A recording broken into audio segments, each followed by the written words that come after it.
সামনে যান, একটু সামনে যান। হ্যাঁ, ইয়ে লাগে। দেশ বাঁচাও মানুষ বাঁচাও একটু সামনে যান। সভাপতি তরুণ নেতা শফিকুল ইসলাম রিপন, আর এখানে আজকে যারা বক্তৃতা করেছেন, বিশেষ করে প্রধান বক্তা আমাদের বীর মুক্তিযোদ্ধা মহানগর বিএনপি দক্ষিণের সংগ্রামী আহ্বায়ক, এক সময়ের সিটি কর্পোরেশনের ডেপুটি মেয়র,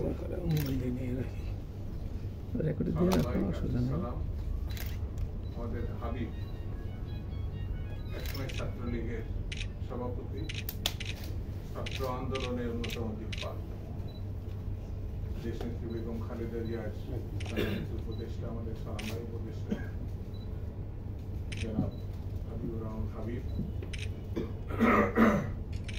সরি আমাদের মুজিবুর রহমান মঞ্জু, সাবেক ছাত্র নেতা, এটি পার্টির মেম্বার সেক্রেটারি, আমাদের রাশেদ প্রধান, আমাদের রাশেদ প্রধানের বক্তৃতা এবং উপস্থাপনা শুনলে আমাদের প্রধান ভাইয়ের কথাই মনে হয়। আমাদের ফারুক তরুণতম নেতা, মানবাধিকার পরিষদের মেম্বার সেক্রেটারি, আমাদের নেতা ভালো হবে সেটা ভাই,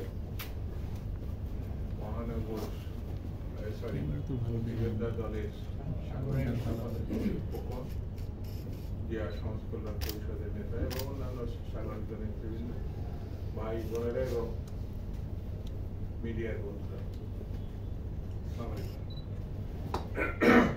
আমি এমনিতেই বক্তৃতা সংক্ষেপে সাধারণত করি। আজকে একেবারেই কিছুই বলার নেই, কারণ এখানে আমাদের সংগঠনের যে প্রসঙ্গ, সেই প্রসঙ্গ নিয়ে বিস্তারিত কথা বলেছে। আমার কাছে মনে হয় যে ব্যাপারটা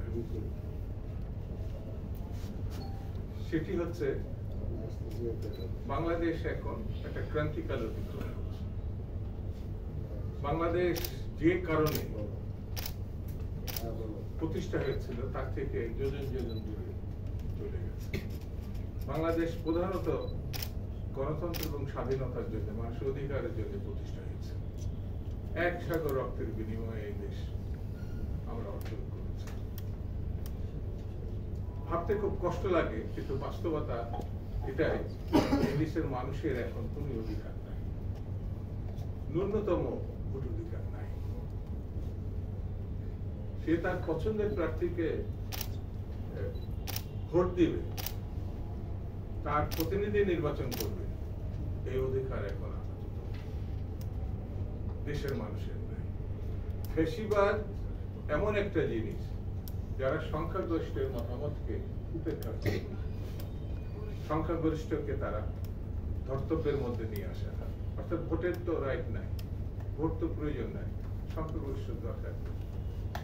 সংখ্যাগরিষ্ঠতা রাজনৈতিক ক্ষেত্রে, ধর্মীয় ক্ষেত্রে, প্রশাসনিক ক্ষেত্রে, আইন শৃঙ্খলার ক্ষেত্রে সব জায়গায় পরিচিত।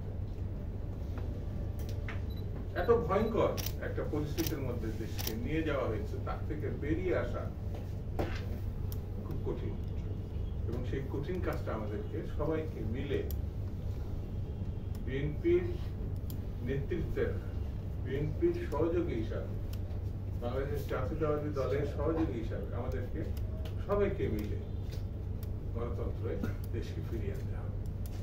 একটু আগে যেটা আমি বলবো, জেলখানায় যারা গেছে তারা জানে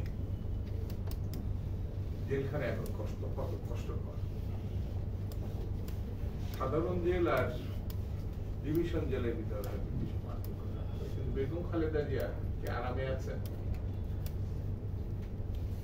প্রতি বছর তিনি জেলখানা, অনেকে বলার চেষ্টা করে তিনি বাসায় আছেন। বাসা এটা জেলখানা, এটা বাসা না।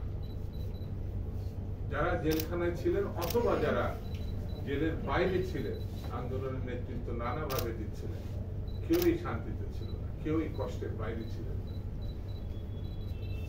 আমাদের এই কষ্টগুলোকে এক জায়গায় করতে হবে।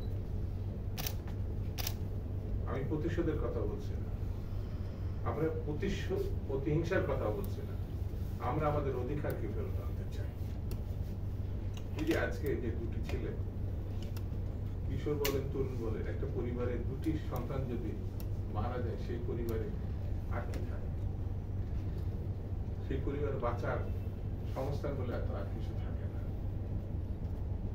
ব্যাখ্যা করে তো বলার প্রয়োজন নাই। হিন্দু, মুসলিম, বৌদ্ধ, খ্রিস্টান, এখানে বক্তারা বলেছেন এদেশে মিলেমিশে আবহমান কাল থেকে একসঙ্গে বসবাস করছে। সাম্প্রদায়িক সাম্প্রতিক দেশ বাংলাদেশ, সেই দেশটাকে একটি জঙ্গলি রাষ্ট্রে রূপান্তরিত করার ইতিমধ্যে করা হয়েছে। সেটাকে সারা বিশ্বে প্রতিষ্ঠা করার জন্য এই ন্যাক্কারজনক ঘটনাটা তৈরি করা হয়েছে। অর্থাৎ আন্দোলন যাতে না হয়, ভিন্ন পথের দিকে দেশ স্থাপিত হয়, এটাই তার লক্ষ্য। এখানে বক্তারা কিন্তু এই কথা উল্লেখ করেছেন।